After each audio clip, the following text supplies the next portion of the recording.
Hi, kids. I've got another book for you. It's a new one. It's not one that's been in our classroom library, so I think you probably haven't heard it before. It's called The Night at the Museum, and the author and the illustrator are the same person today. It is Milan Trank. So he did the pictures, he's the illustrator, but he also wrote the words, so he's the author. And there's a movie with the same name, and it looks like the people who made the movie used this book to help them come up with ideas. Larry was very happy. He had a new job as a night guard at the Museum of Natural History, and he had a wonderful new uniform with shiny brass buttons.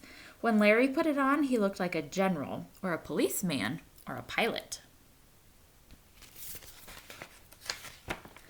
Larry arrived at the museum early, just as the last visitors were leaving. First impressions are most important, Larry thought. So here he is showing up, and there's his boss. I'll give you an easy task, my boy, said the chief guard. Tonight I want you to watch over the dinosaur skeletons.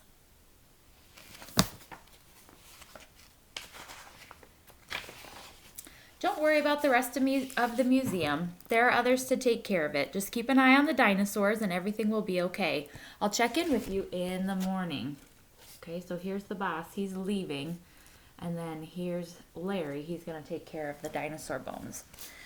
Larry settled into his chair and stretched his legs. This is great, he thought. I'll just close my eyes and relax. There can't be any harm in that.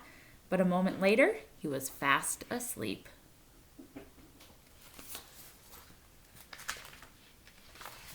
When Larry woke up, he couldn't believe his eyes. The dinosaur skeletons had all disappeared. All that was left was a single bone. He grabbed it and rushed into the corridor. Another guard was there. Help, help, we've been robbed. The dinosaurs are missing, Larry shouted. Calm down. There's no need to get excited, the guard comforted him. They're probably around somewhere. Sometimes they wander off if you're not careful. Dinosaur skeletons wandered off? Larry exclaimed. There was definitely something wrong.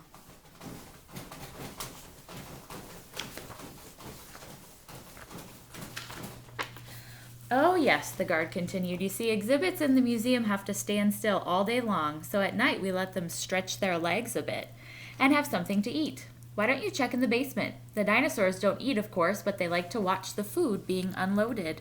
So if you look in this picture, all the animals from the exhibits are moving around. There's elephants, there's birds.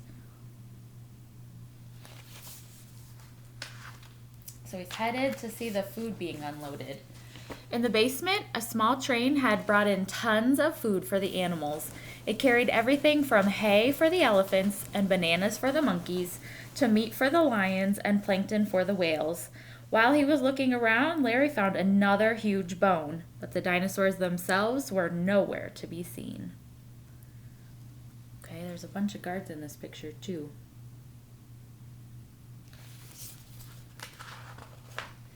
Oh, say, while you're here, could you give us a hand unloading? Asked another guard. After unloading the food, Larry helped the guards feed the animals. When they had finished, one of them said, Why don't you look at the park?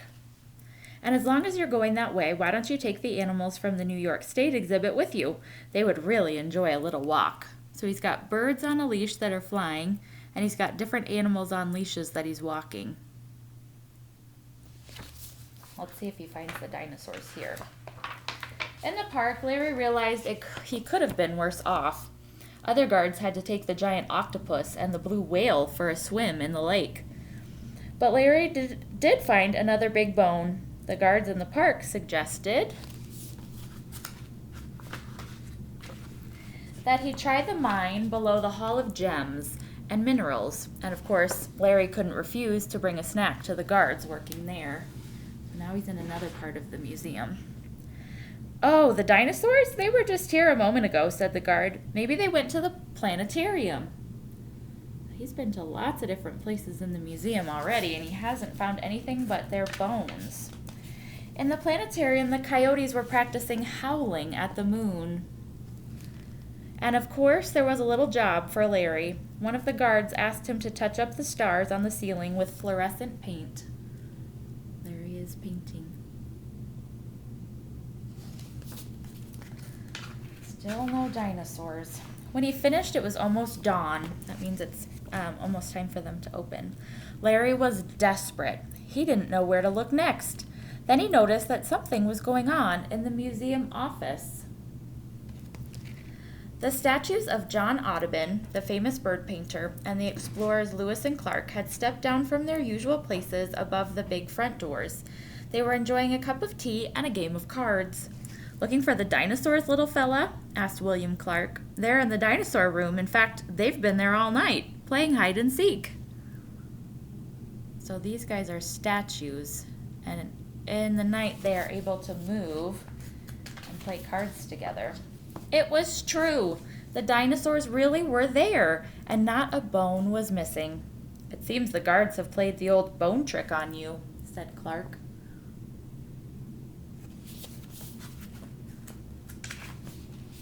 "They just scatter some big bones all over the museum. Then as you collect them, they get you to do their work. But don't be upset. They do it to every newcomer." Larry wasn't angry. He just said, "Well, they won't play that trick on me again, that's for sure." Then he looked at his pocket watch. "Hey, we're opening soon," he shouted to the dinosaurs. "Ollie, ollie, oxen, free. Hurry back to your places." There they go.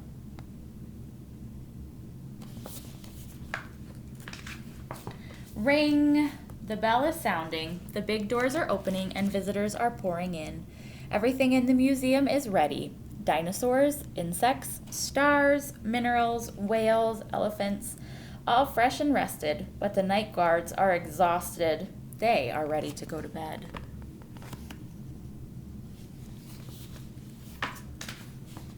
"You did well tonight," said the chief guard. "Not that you had a tough job napping among the dinosaurs. It's the others that really work hard. So I'd like to ask you for a favor. One of the guards just called in sick. Would you mind taking the day shift as well?" So the boss just asked Larry if he could stay and work for the day and not go home and sleep. "I'd be happy to help, sir," Larry said, and collapsed into a chair. So if you see a guard asleep when you visit the museum, don't wake him up. He might be recovering from a very difficult night. That's the end, and we'll be adding this one to our classroom library when we go back to school, so if you want to look at it again, you can. Bye!